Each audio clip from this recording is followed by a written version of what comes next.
کھاد کی ضرورت ہے تو کھاد دیتے ہیں، جیسی ضرورت ہوتی ہے ویسا انتظام کیا جاتا ہے، اس کی حفاظت کا انتظام کیا جاتا ہے، اسے محفوظ کیا جاتا ہے۔ تو یہ کسان بار بار کھیت پہ جا رہا ہے، کیوں جا رہا ہے؟ چونکہ اس کا مجازی خالق ہے۔ ماں باپ اپنے بچے کے لیے غذا و لباس کا انتظام کر رہے ہیں، کیوں کر رہے ہیں؟ چونکہ وہ مجازی خالق ہے۔ تو جو بھی خالق ہوتا ہے وہ اپنی مخلوق سے محبت کرتا ہے۔ تو ذرا سوچو، جب مجازی خالق کا یہ عالم ہے کہ وہ اپنی مخلوق سے بے پناہ محبت کرتا ہے، تو پھر جو خالق کائنات ہے، جو حقیقی خالق ہے، اس سے کتنی محبت ہوگی؟ اسے بے تحاشا محبت ہے اپنے بندوں سے۔ اس نے انسانوں کو بعد میں بھیجا، آدمی کو دنیا میں بعد میں بھیجا۔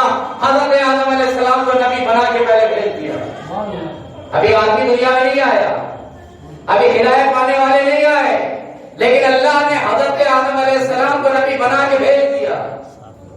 اور خالی ایسا نہیں کہ ایک نبی بھیجا ہو انسانی ہدایت کے لیے، کہ حضرت آدم علیہ السلام کو بنا دیا، اب یہ اللہ کے نبی ہے، یہ بتا دیں کہ یہ حق کا راستہ ہے، یہ باطل کا راستہ ہے، یہ راستہ صراط مستقیم ہے، یہ راستہ جو ہے وہ جہنم تک لے جاتا ہے، یہ راستہ جنت تک لے جاتا ہے، سب بتا دیتے حضرت آدم علیہ السلام۔ لیکن اللہ نے صرف ایک نبی نہیں بھیجا، 10-20 نہیں بھیجے، 100-200 نہیں بھیجے، 1000-20,000 نہیں بھیجے، بلکہ 1,24,000 انبیاء بھیجے۔ یہ اللہ بار بار نبی کیوں بھیج رہا ہے؟ جبکہ حضرت آدم علیہ السلام کو بھیج دیا تھا، آپ نے بتا دیا کہ یہ حق ہے، یہ باطل ہے، یہ راستہ جنت تک لے جاتا ہے، یہ راستہ جہنم تک لے جاتا ہے، بتا دیا تھا کہ اللہ واحد ہے، احد ہے، صمد ہے، لم یلد ہے، لم یولد ہے۔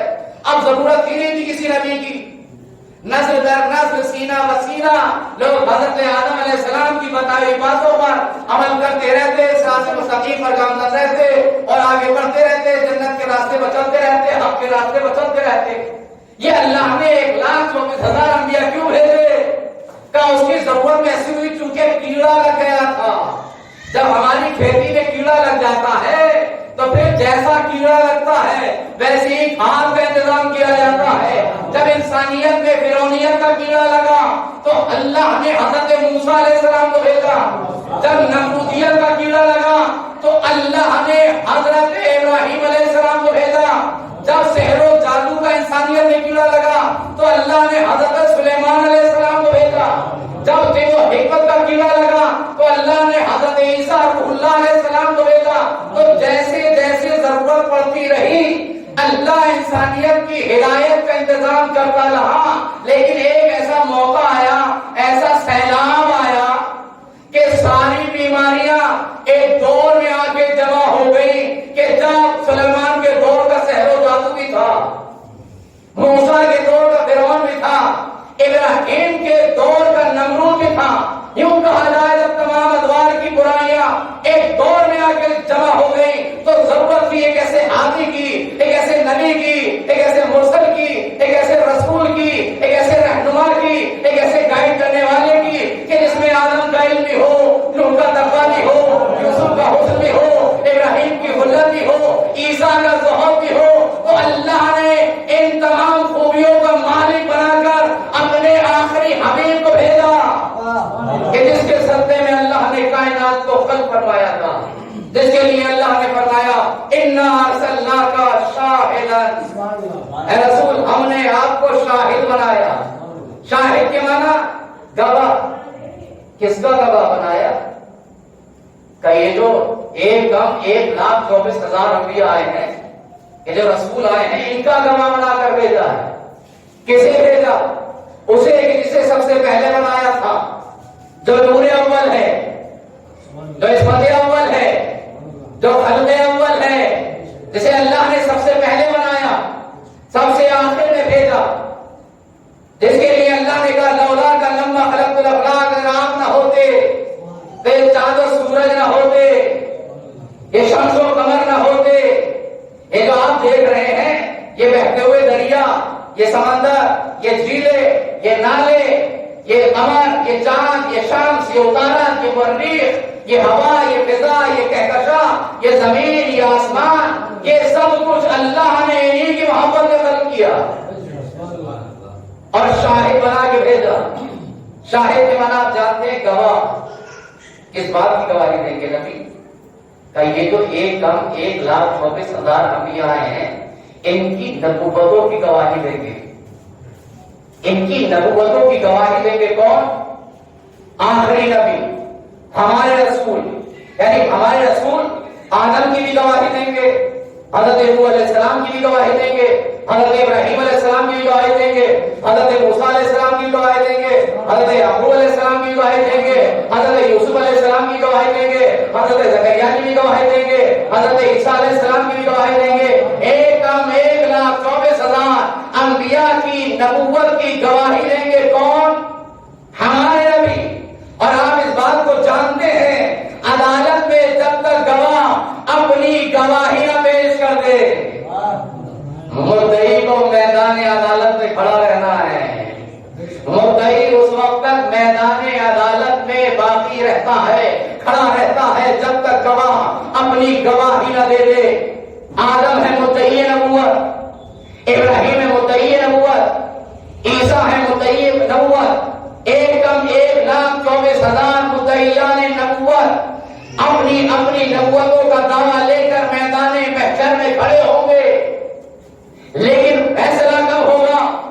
جب نبی گواہی دے دیں کہ آدم اللہ کے نبی ہے, ابراہیم اللہ کے نبی ہے, موسیٰ اللہ کے نبی ہے. یعنی نبی کا مرتبہ سمجھو کہ جس کی وجہ سے میدان محشر میں, میدان عدالت میں 1,24,000 انبیاء کھڑے رہے جب تک ان کی گواہی نہ دے دیں. لیکن ایک ذات اور ہے جس کے لیے قرآن نے کہا کہ یہ لوگ آپ کو, آپ کی نبوت کو جھٹلاتے ہیں. یقول الذین کفروا لست مرسلا, یہ کہتے ہیں کہ آپ اللہ کے رسول نہیں ہیں. قل کفا شہیدا بینی و بینہ, کہہ دو اسے کہ آپ کی گواہی کے لیے اللہ کافی ہے. ومن عنده علم الکتاب, اور وہ کافی ہے جس کے پاس کل کتاب کا علم ہے. تو نبی کی ذات وہ ہے کہ جس کی وجہ سے میدان محشر میں 1,24,000 انبیاء کھڑے رہے جب تک نبی گواہی نہ دے. تو جن کی نبوتیں جس کی گواہی پر ٹکی رہے اسے محمد الرسول اللہ کہتے ہیں. لیکن محمد الرسول اللہ کی رسالت جس کی گواہی پر رکی رہے اسے علی ولی اللہ کہتے ہیں.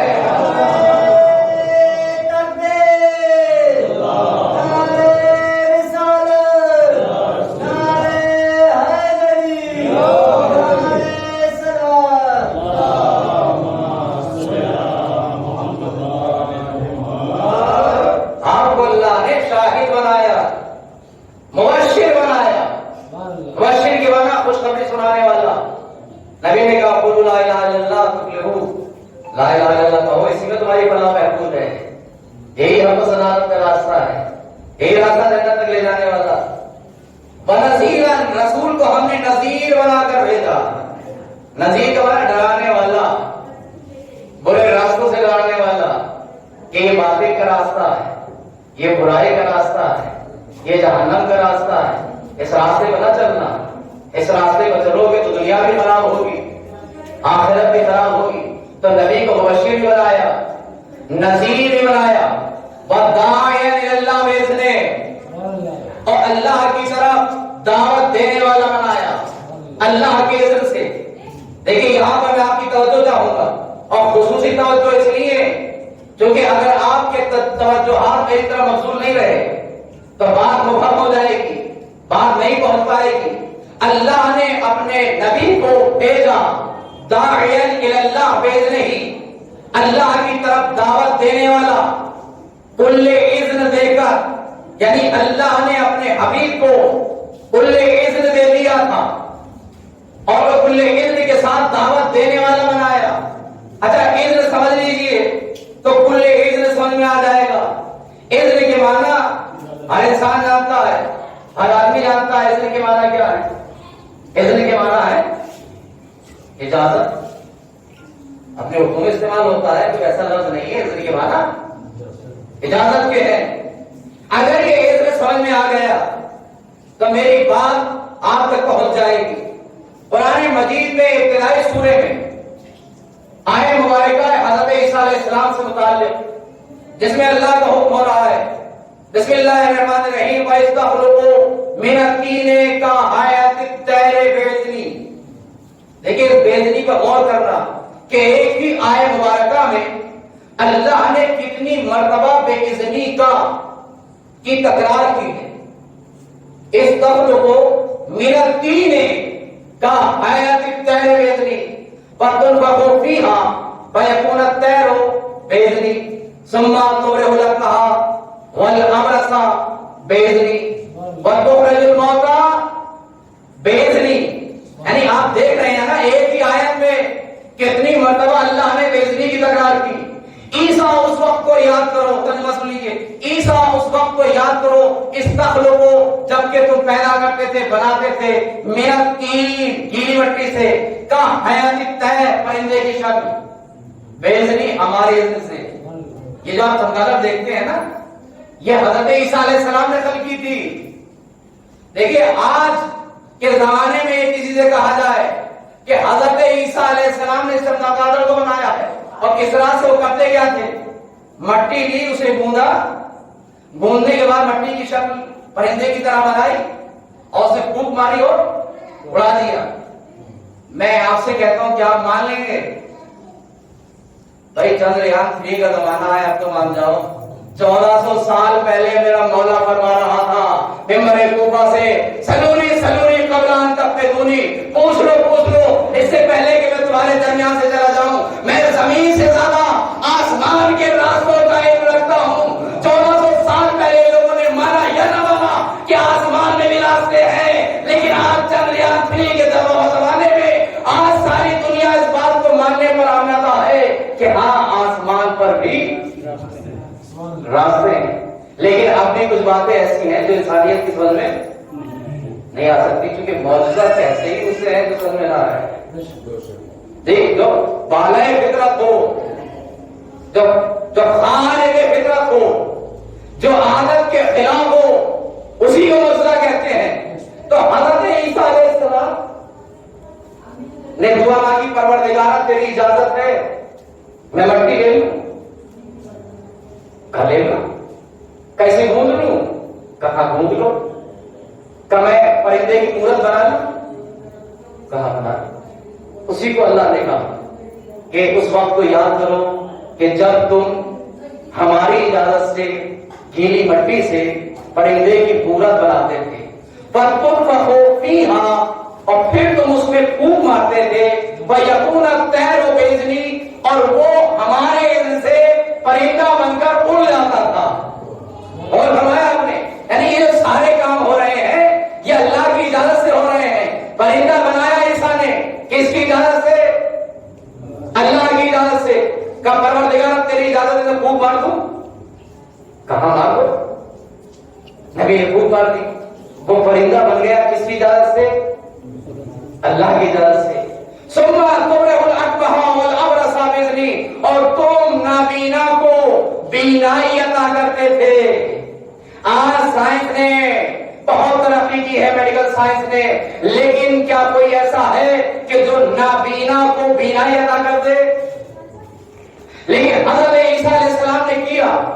ثم تبرئ الاکمح، پھر تم نابینا کو بینائی عطا کرتے تھے ہماری اجازت سے، والابرص، اور مبروس کو، کوڑی کو آپ شفا دیتے تھے بے اذنی، ہمارے اذن سے، وَتُخْرِجُ الْمَوْتَىٰ بِإِذْنِی، اور تم مردوں کو زندہ کرتے تھے۔ کیا کوئی میڈیکل سائنس ہے جو مردے کو زندہ کرتے؟ نہیں کر سکتی، لیکن قرآن نے کہا وَتُخْرِجُ الْمَوْتَىٰ بِإِذْنِی، عیسیٰ تم ہمارے اذن سے، ہماری مرضی سے، ہماری اجازت سے مردوں کو زندہ کر دیتے تھے۔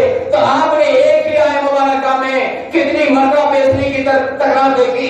یہ تکرار بتا رہی ہے کہ نبی کو اجازت نہیں ہے کہ کوئی بھی عمل اپنی مرضی سے انجام دے لے، ہر عمل سے پہلے اللہ سے اجازت لینی ہے۔ پروردگار تیری اجازت ہے کہ میں مٹی سے پرندے کی مورت بنا لوں، اجازت اجازت ملی تو پھونک دیا، اجازت ملی تو پرندہ بن کے اڑ گیا، کوئی مبروس آیا، کوئی بچے کو لے کر آیا کہ میرا بیٹا مبروس ہے، آپ مجھے شفا دے دیجیے، آپ نے اللہ سے دعا مانگی، پروردگار یہ آیا، اس کی ماں آئی ہے، کہتی میرے بچے کو صحیح کر دیے، کیا صحیح کر دوں؟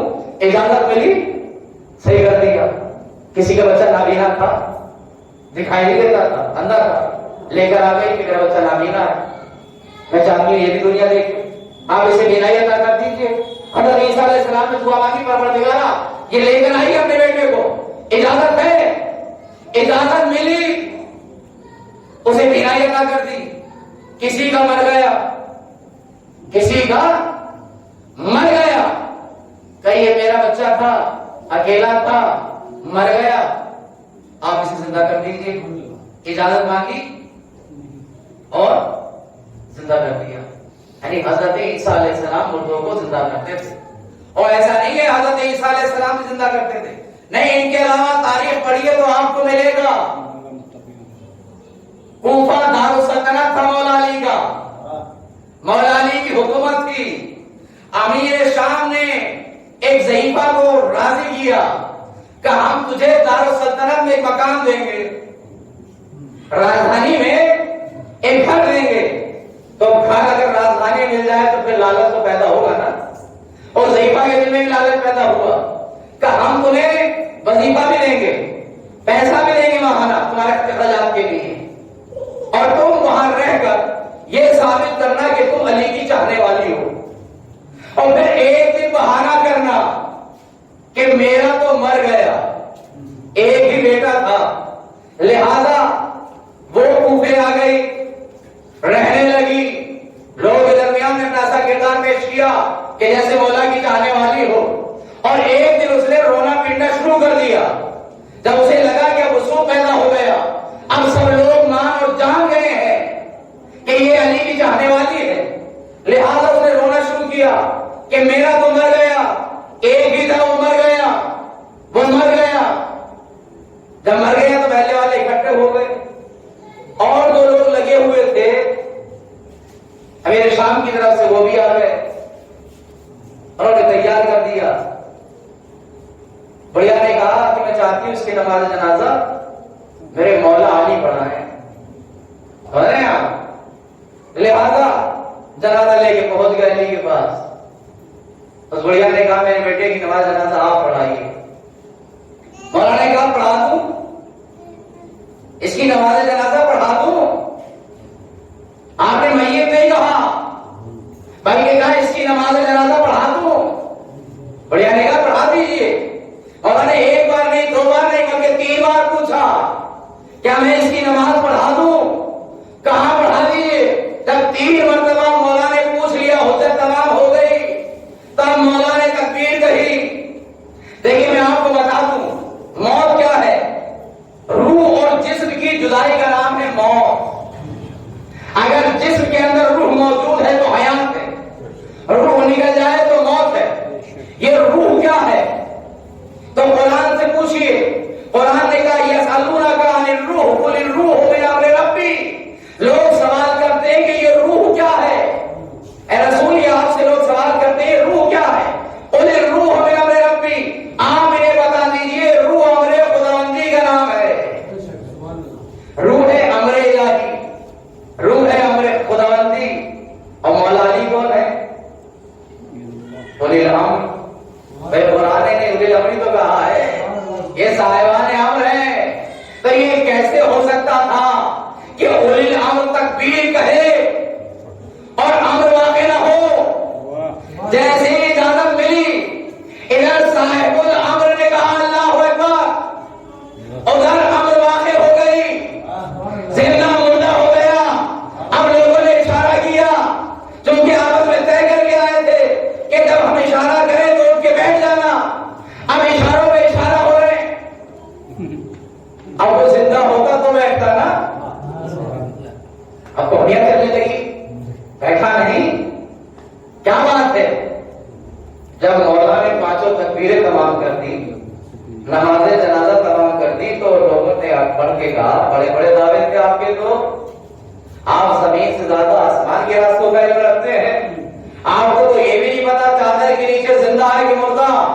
مولا نے مسکرا کے کہا اگر زندہ ہے تو اٹھا کے لے جاؤ۔ اب جو چادر ہٹا کے دیکھا تو مر چکا تھا، لہذا حضرت رسول کریم رائے برائے اختیار کی، سب چلے گئے، لیکن وہ کیسے جائے جس کا لال مرا ہے، جس کا بیٹا مرا ہے؟ وہ ماں رک گئی، سمجھدار کی، جانتی تھی کہ جو موت دینے پر قادر ہے، جو علی موت دے سکتا ہے، وہ علی زندہ کرنے پر بھی قادر ہے، لہذا پیروں پر گر گئی، مولا معاف کرنا۔ امیر شام کے کہنے پر اس کے بہکاوے میں آ گئی تھی، مولا مجھ سے خطا ہو گئی، مجھ سے غلطی ہو گئی، لیکن میں غلطی کا اظہار کرنا چاہتی ہوں۔ مولا زندہ لائی تھی، زندہ لے کر جاؤں گی، اس لیے کہ مجھے یقین ہے جو علی موت دینا جانتا ہے وہی علی حیات دینا بھی جانتا ہے۔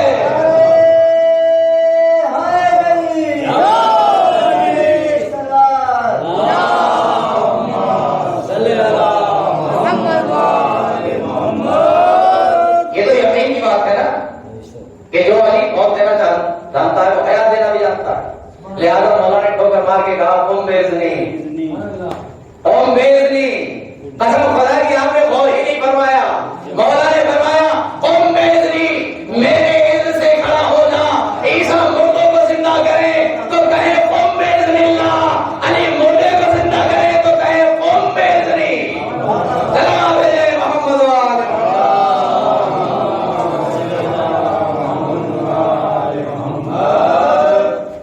تو اللہ نے ہر نبی کو حکم دیا کوئی بھی عمل ہو پہلے اللہ کی اجازت، پہلے اللہ کی اجازت۔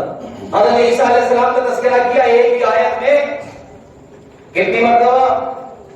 مورت بنائی اللہ کی اجازت سے، روح پھونکی اللہ کی اجازت سے، نابینا کو بینائی عطا کی اللہ کی اجازت سے، مبروس کو صحیح کیا اللہ کی اجازت سے، اور مردے کو زندہ کیا اللہ کی اجازت سے۔ ایک ہی مرتبہ بے اذنی کی تکرار بتا رہی ہے کہ اللہ نے 1,24,000 انبیاء کو کسی بھی عمل کے انجام دینے کی اجازت نہیں دی مگر یہ کہ پہلے اللہ کی اجازت لو، یعنی کسی نبی کو اختیار نہیں ہے کہ اپنی مرضی سے کوئی بھی عمل انجام دے سکے۔ عیسیٰ کو اختیار نہیں ہے اپنی مرضی سے مبروس کو شفا دے دیں، اپنی مرضی سے پرندے کی مورت بنا لیں، اپنی مرضی سے اس میں روح داخل کر دیں۔ عیسیٰ کو اجازت نہیں ہے کہ اپنی مرضی سے مردے کو زندہ کر دیں۔ تو جب کسی نبی کو اجازت نہیں ہے کہ کوئی عمل اپنی مرضی سے انجام دے تو یہ کیسے ہو سکتا ہے؟ میدان غدیر میں نبی اپنی مرضی سے کسی کو خلیفہ بنا دے۔ صلوات محمد و آل محمد۔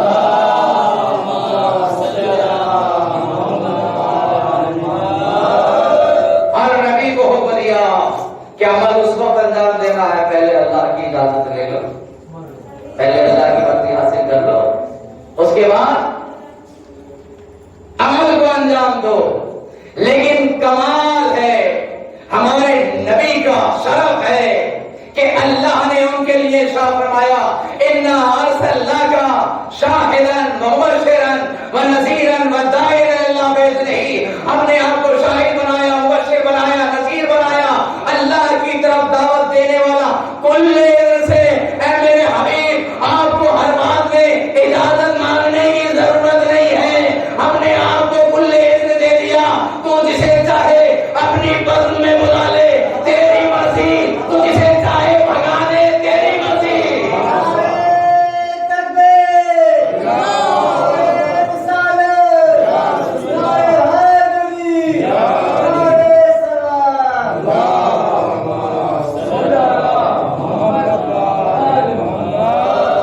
اللہ نے کل اذن دے کر بھیج دیا رسول، آپ کی مرضی، آپ کا اختیار ہے۔ داعِیًا إِلَى اللَّهِ بِإِذْنِهِ وَسِرَاجًا مُنِيرًا، اور اللہ نے کہا کہ ہم نے آپ کو سراج منیر بنایا۔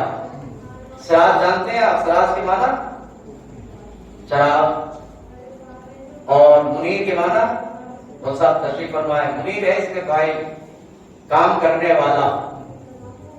چراغ کا کام کیا ہے؟ نور برسانا. سراجا منیرا, منیر کے معنی ہے نور برسانے والا چراغ. یہ قرآن مجید کی آیت ہے. وہ لوگ سنیں جو کہتے ہیں کہ نبی ہم جیسے ہیں, نوری نہیں تھے. نبی نوری نہیں تھے, نبی ہم جیسے ہیں. قرآن کہہ رہا ہے اِنَّا أَرْسَلْنَاكَ شَاهِدًا وَبَشِّرًا وَنَذِيرًا وَدَاعِيًا إِلَى اللَّهِ بِإِذْنِهِ وَسِرَاجًا مُنِيرًا. ہم نے آپ کو سراج بنایا, چراغ بنایا, معمولی چراغ نہیں, منیرا, نور برسانے والا چراغ. میاں نور کو ہی تو برسائے گا جو خود نورانی ہوگا. نور کو ہی تو برسائے گا نا جو خود نورانی ہوگا. تو اللہ نے کیا کہا؟ سراج, چراغ. چراغ کا کام کیا ہے؟ روشنی دینا. چراغ کا کام ہے بزم میں روشنی پیدا کرنا, بزم کو روشن کر دینا. لیکن اگر کوئی صاحب یہ چاہے کہ ہم بھی چراغ بن جائیں, ہم بھی سراج بن جائیں, تو معاف کیجیے گا, اگر کبھی یہ گمان پیدا ہو جائے کہ ہم بھی چراغ بن سکتے ہیں, ہم بھی سراج بن سکتے ہیں, تو کبھی چراغ کی لو پر انگلی رکھ کر دیکھ لینا. تو جو لوگ یہ کہتے ہیں نبی ہم جیسا ہے, سراج ہم بھی سراج منیر ہے, تو کبھی ایسی غلطی نہ کرنا, نہیں تو وہی حال ہوگا جو چراغ کی انگلی پر لو پر انگلی رکھنے والے کا ہوگا. خراب چراغ نہیں بن سکتا. چراغ کا کام ہے روشنی عطا کرنا. دیکھیے قرآن مجید میں ایک چیز کو اور سراج کہا گیا ہے. ایک تو ہمارے نبی کو سراج کہا گیا جی, اور ایک اللہ نے سورج کو سراج کہا ہے. سراج و حاجہ, شعلے برسانے والا چراغ, آگ برسانے والا چراغ. اور آج کل تو سورج جو ہے بہت زیادہ برسا رہا ہے, اچھی خاصی گرمی ہو رہی ہے. تو سورج کو اللہ نے کہا سراج.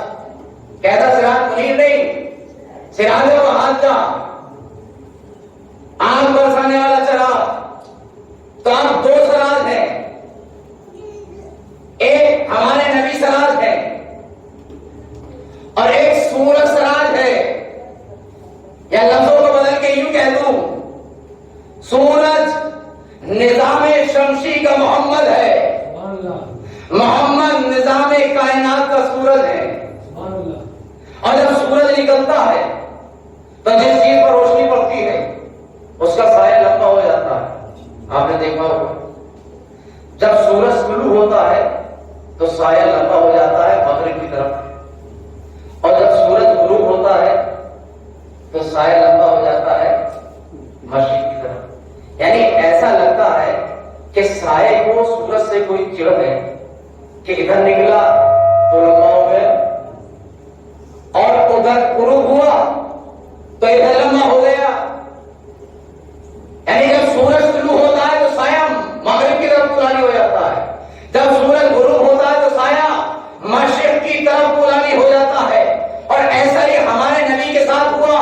جب ہمارے نبی نے مکے میں طلوع کیا تو سایہ لمبا ہو گیا مشرکین کی شکل میں, اور جب نبی نے غروب کیا تو سایہ لمبا ہوا منافقین کی شکل میں. تو کیا سایہ کبھی پاؤں تلے آیا؟ کہاں وہی سایہ جو لمبا ہوا وہ اس کو پاؤں تلے آیا جب سورج نصف النہار کو پہنچا تو سایہ پاؤں تلے آیا. اسی طریقے سے جو سایہ سورج کے نکلنے پر لمبا ہو رہا تھا, غروب ہونے پر لمبا ہو رہا تھا, وہی سایہ پاؤں تلے کب آیا؟ جب سورج نصف النہار کو پہنچا. اسی طریقے سے جب ہمارے نبی نے طلوع کیا تو مشرکین کی شکل میں سایہ لمبا ہو گیا, اور جب غروب کیا تو منافقین کی شکل میں سایہ لمبا ہو گیا. یہ مشرکین اور منافقین کا سایہ کبھی پاؤں تلے آیا؟ کہاں اس وقت آیا جب نبی نصف النہار کو میدان غدیر میں پہنچے, وہ علی کو دونوں ہاتھوں میں بلند کر کے کہا من تم تو مولا ہو وہذا علی مولا. جتنے کفر و شرک کے سائے تھے سب پاؤں تلے آ گئے. سلام علیہ محمد و آل محمد.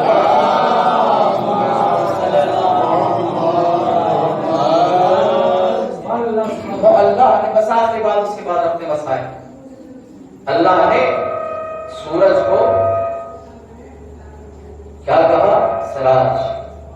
ہمارے نبی کو کیا کہا؟ سراج. دونوں چراغ ہیں، دونوں کا کام ہے روشنی دینا. نبی نے اپنے لیے کہا کہ انا الشمس، میں سورج. اور مشہور حدیث ہے نبی انا الشمس، میں سورج ہوں. کیوں کہا؟ کیونکہ نبی بھی سورج سراج ہے اور سورج بھی سراج ہے. تو جب دونوں سراج ہیں تو نبی نے اپنے لیے فرمایا انا الشمس، میں سورج ہوں. وعلی القمر، علی چاند ہے، میں سورج ہوں، علی چاند ہے. کیا آپ نے کبھی دیکھا کہ سورج کو دیکھو اور دعا مانگو؟ کسی مسلک میں کوئی دعا ہے کہ سورج دیکھو دعا مانگو؟ کسی مسلک میں کوئی دعا نہیں ہے. لیکن چاند دیکھو دعا مانگو. دعائے رؤیت ہلال سبھی مسلکوں میں ہے کہ نہیں ہے؟ مسلمانوں کے 73 فرقے، ہر فرقے میں دعائے رؤیت ہلال ہے، لیکن کسی بھی فرقے میں دعائے رؤیت شمس نہیں ہے کہ سورج دیکھو دعا مانگو. بھائی سورج کو کیا دیکھو گے؟ آنکھیں جل جائیں گی. چاند کو دیکھو دعا مانگو. بھائی میرے نبی نے اپنے آپ کو سورج اس لیے کہا. محمد کو کیا دیکھو گے؟ آنکھیں جل جائیں گی. اور علی کے لیے فرمایا النظر والا وجہ علی نوازا، علی کا چہرہ دیکھو عبادت ہے. سلام علیہ محمد.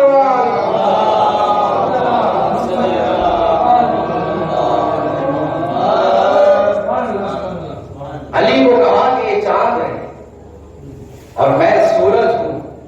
تو چاند دیکھ کر سب دعا مانگتے ہیں. اسی لیے نبی نے اپنے لیے نہیں فرمایا کہ میرا چہرہ دیکھنا عبادت ہے. کیا فرمایا؟ علی کا چہرہ دیکھنا عبادت ہے. لیکن سائے کی بات تو ادھوری رہ گئی نا کہ سایہ کیوں لمبا ہوتا ہے؟ ہر آدمی کا سایہ ہوتا ہے کہ نہیں ہوتا ہے؟ لیکن کائنات میں مجھے آج تک کوئی ایسا انسان نہ ملا جو یہ دعویٰ کر دے کہ صاحب ہم نے اپنے سائے کو پکڑ لیا. کیا کوئی اپنے سائے کو پکڑ سکتا ہے؟ کیا کوئی انسان اپنے سائے کو نہیں پکڑ سکتا؟ سائے کی خاصیت یہ ہے کہ جتنا سائے کو پکڑو گے سایہ آگے آگے بھاگے گا، اور سائے سے منہ موڑ لو تو سایہ پیچھے پیچھے چل کے آئے گا. بھائی میرے مولا علی نے یہی سمجھایا دنیا ذل زائل. اے جانے والوں، دنیا ایک سائے کی طرح ہے. جتنا دنیا کے پیچھے بھاگو گے دنیا تم سے آگے آگے بھاگے گی، اور اگر دنیا سے منہ موڑ لو گے تو جیسے سایہ پیچھے پیچھے چل کے آتا ہے ویسے ہی یہ دنیا بھی پیچھے پیچھے چل کے آئے گی. میرے مولا نے بھی حکومت سے منہ موڑ لیا، گھر بیٹھ گئے. بتائیے حکومت گھر چل کے آئے کہ نہ آئے؟ سلام علیہ محمد وآل محمد.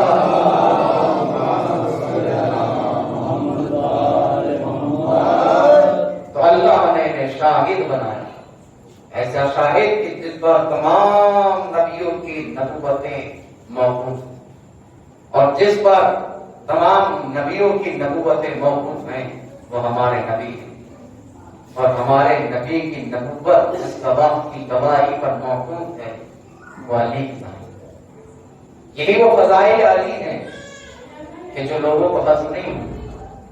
کربلا کچھ نہیں ہے، غدیر کا بس منظر ہے. امام حسین نے پوچھا مجھے کیوں قتل کرنا چاہتے ہیں؟ ایک ہی تو جواب ملا تھا نا، بغضاً لأبیک، ہم تمہیں تمہارے باپ کے بغض میں قتل کرنا چاہتے ہیں. فرزند رسول کہ جسے رسول اللہ نے اپنے دوست کو سوال کیا، جس کے لیے نبی داتا بنے، اسی کو 3 دن کا بھوکا پیاسا شہید کر دیا گیا. جس کے لیے نبی نے خطبے کو منقطع کیا ہو اور آگے بڑھ کے حسین کو آغوش میں اٹھا کر ممبر پہ لا کے تعارف کرایا ہو، ہاں حسین الفارق، یہ میرا حسین، اس کی پہچان. اسی کو 3 دن کا بھوکا پیاسا شہید کیا گیا. یہ قتل کرنے والے کون تھے؟ کئی یہود و نصارہ تھے؟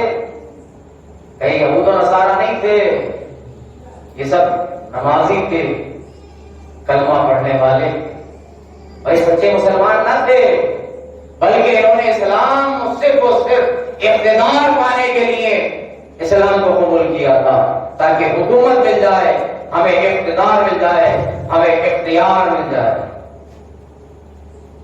یزید نے یہی تو کہا تھا، ما جاء خبر ولا وحی نزل، نہ کوئی خبر آئی ہے، نہ کوئی فرشتہ آیا ہے، نہ کوئی وحی نازل ہوئی ہے۔ یہ تو ماشاء اللہ کا مراشد کا قوم تھا کہ انہوں نے حکومت حاصل کرنے کے لیے اس کام پر چاہا۔ اور اس کے بعد یزید پلید کہتا ہے، کاش اگر بدر و احد کے مقتولین ہوتے تو وہ دیکھتے کہ میں نے کس طریقے سے انتقام لیا ہے بدر و احد کے مقتولین کا۔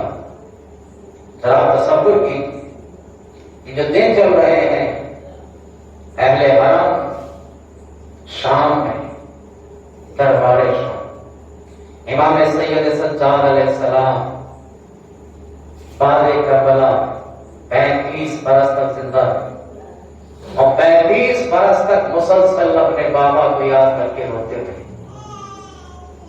ایک دن آپ کے چاہنے والے منحال آپ کے گھر پہنچے، مان لو مولا گھر میں نہیں ہے، باپ تشریف لے گئے،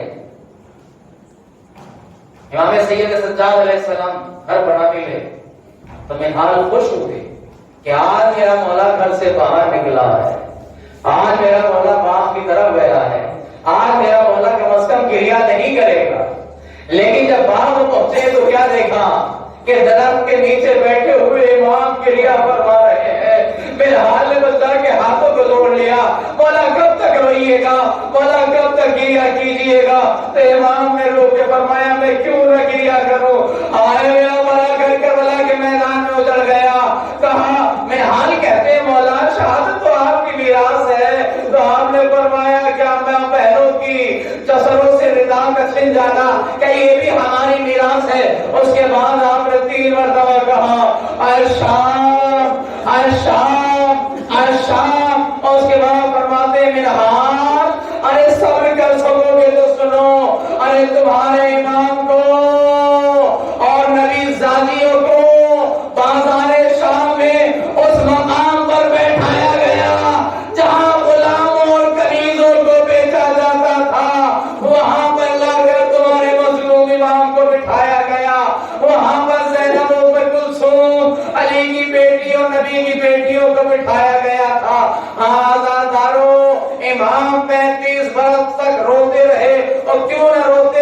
اس لیے کہ آپ کو سید الساجدین کہا جاتا ہے، آپ کو زین العابدین کہا جاتا ہے، آپ کا مشہور ترین لقب سید الساجدین، سجدہ کرنے والوں کی زینت۔ کیا آپ نے کبھی غور فرمایا آخر چوتھے امام کو سید الساجدین کیوں کہا جاتا ہے؟ یہ لقب تو رسول اللہ کا ہونا چاہیے تھا۔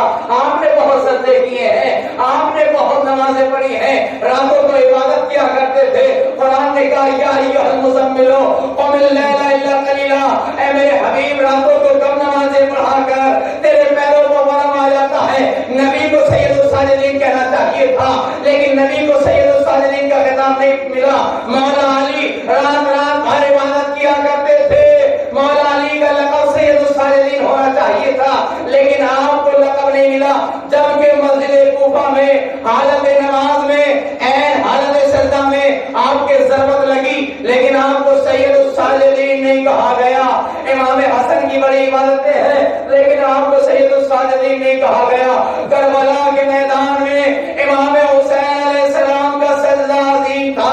جب امام گھوڑے سے زمین پر تشریف لائے ہیں تو جس میں ناظرین میں اتنے تیر پہ وس تھے کہ امام کا لاشا تیروں پر معلق تھا۔ اس عالم میں امام نے سجدہ کیا، لیکن آپ کو سید الساجدین نہ کہا گیا۔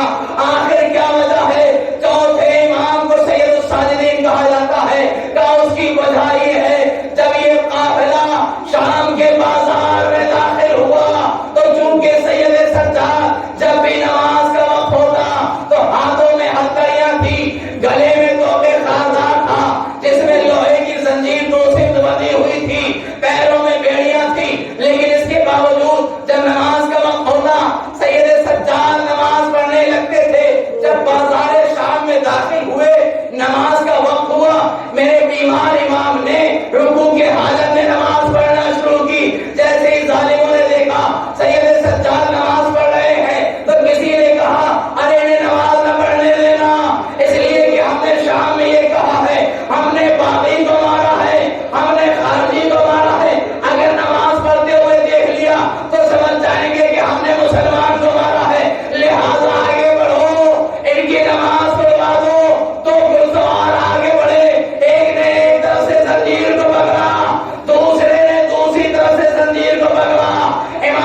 بھی سجدہ کرنے والوں کی زینت ہو سیارۃ الذین ظلموا